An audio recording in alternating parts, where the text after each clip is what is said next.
ہی سیدۃ آیات القرآن، حضور نے فرمایا یہ تمام آیات قرآنی کی سردار ہے۔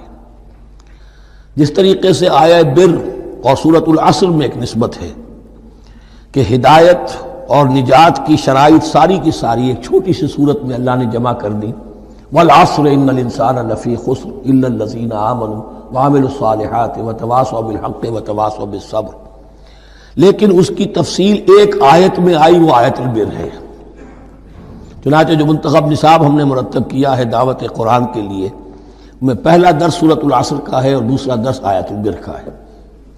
جو نسبت سورۃ العصر میں ہے کہ وہ سورت ہے، یہ آیت ہے، لیکن اس آیت میں کئی صورتیں نکل سکتی ہیں حجم کے اعتبار سے سورۃ العصر کے برابر۔ یہی نسبت ہے سورہ اخلاص میں، 4 آیتیں، توحید کا عظیم ترین خزانہ، اور یہ آیت الکرسی، یہ آیت ہے سورہ اخلاص، اس میں 4 بن جائیں گی حجم کے اعتبار سے، لیکن اسے حضور نے ثلث قرآن قرار دیا ہے۔ توحید کے موضوع پر جامع ترین سورۃ الاخلاص، لیکن توحید اور خاص طور پر توحید فی الصفات کے موضوع پر عظیم ترین آیت یہ آیت الکرسی ہے۔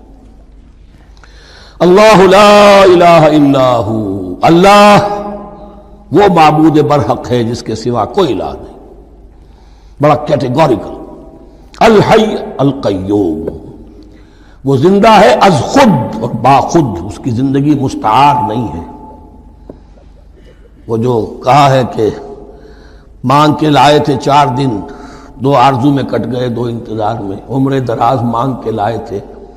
اللہ کی زندگی ہے، اس کی از خود زندگی، کسی کی دی ہوئی نہیں، اور اس زندگی میں کوئی ضعف نہیں، کوئی کمزوری نہیں، کوئی احتیاج نہیں، آگے آ جائے گا، نہ اسے نیند آتی ہے نہ اونگ آتی ہے۔ قیوم، خود اپنی جگہ وہ زندہ جاوید ہستی ہے، اور باقی ہر شے کا وجود اس کے حکم سے قائم ہے، کوئی شے قائم نہیں ہے بغیر اس کے اذن کے۔ تو گویا کہ احد اور الصمد، اللہ اپنی جگہ احد، لیکن باقی پوری کائنات کے لیے صمد ہے۔ جو سورہ اخلاص میں 2 الفاظ آئے ہیں، قل هو اللہ احد اللہ الصمد، اللہ حی ہے اور قیوم ہے۔ لا تاخذہ سنۃ ولا نوم، اس پر غالب نہیں ہو سکتی نہ نیند نہ اونگ۔ لہو ما فی السماوات و ما فی الارض، آسمان اور زمین میں جو کچھ ہے اسی کا ہے، ملکیت تامہ، ملکیت حقیقی اس کی ہے۔ من ذا الذی یشفع عندہ الا باذنہ، کون ہے وہ جو شفاعت کر سکے اس کے پاس مگر اس کی اجازت سے۔ اب یہ مقام آیا ہے سورہ بقرہ میں پہلی مرتبہ، 3 مرتبہ کیٹیگوریکل ڈینائل کے بعد، کوئی شفاعت نہیں، کوئی شفاعت نہیں، کوئی شفاعت نہیں۔ یہاں بھی جو انداز ہے بہت ہی جلالی انداز ہے۔ منظر نظی، کس کی یہ حیثیت ہے، کس کا یہ مقام ہے، کس کو یہ زور حاصل ہے کہ وہ اپنے اختیار کے بل پر، جو اپنی حیثیت کی بنیاد پر شفاعت کر سکے؟ ہاں، جس کے لیے اللہ اجازت دے دے۔ استثناء کے ساتھ شفاعت کا یہاں پر پہلی مرتبہ آیا، ورنہ سورہ بقرہ کے 6 رکوع کی دوسری آیت، وَاتَّقُوا يَوْمًا لَا تَجْزِي نَفْسٌ عَن نَفْسٍ شَيْئًا وَلَا يُقْبَلُ مِنْهَا شَفَاعَةٌ وَلَا يُؤْخَذُ مِنْهَا عَدْلٌ وَلَا هُمْ يُنصَرُونَ۔ 15ویں رکوع کی دوسری آیت، وَاتَّقُوا يَوْمًا لَا تَجْزِي نَفْسٌ عَن نَفْسٍ شَيْئًا وَلَا يُقْبَلُ مِنْهَا عَدْلٌ وَلَا تَنفَعُهَا شَفَاعَةٌ وَلَا هُمْ يُنصَرُونَ۔ اور اب اس سے پہلے کی آیت میں آ چکا ہے وَلَا شَفَاعَةٌ، کوئی شفاعت مفید نہیں ہوگی، لیکن یہ کہ اس میں ایک استثناء ہے۔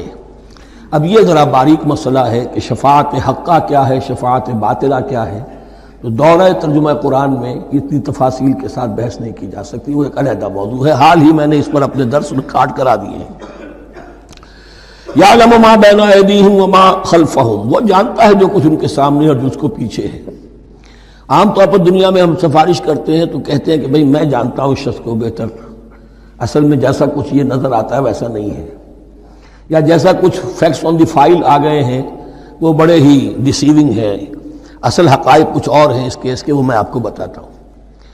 یہ بات اللہ کے سامنے کون کہہ سکتا ہے، جبکہ اللہ تو جانتا ہے جو کچھ ان کے سامنے اور جو کچھ ان کے پیچھے ہے، اور ان کا حال یہ وَلَا يُحِيطُونَ بِشَيْءٍ مِّنْ عِلْمِهِ إِلَّا بِمَا شَاءَ، اور وہ احاطہ کر ہی نہیں سکتے اللہ کے علم سے کسی شے کا سوائے اس کے جو اللہ چاہے۔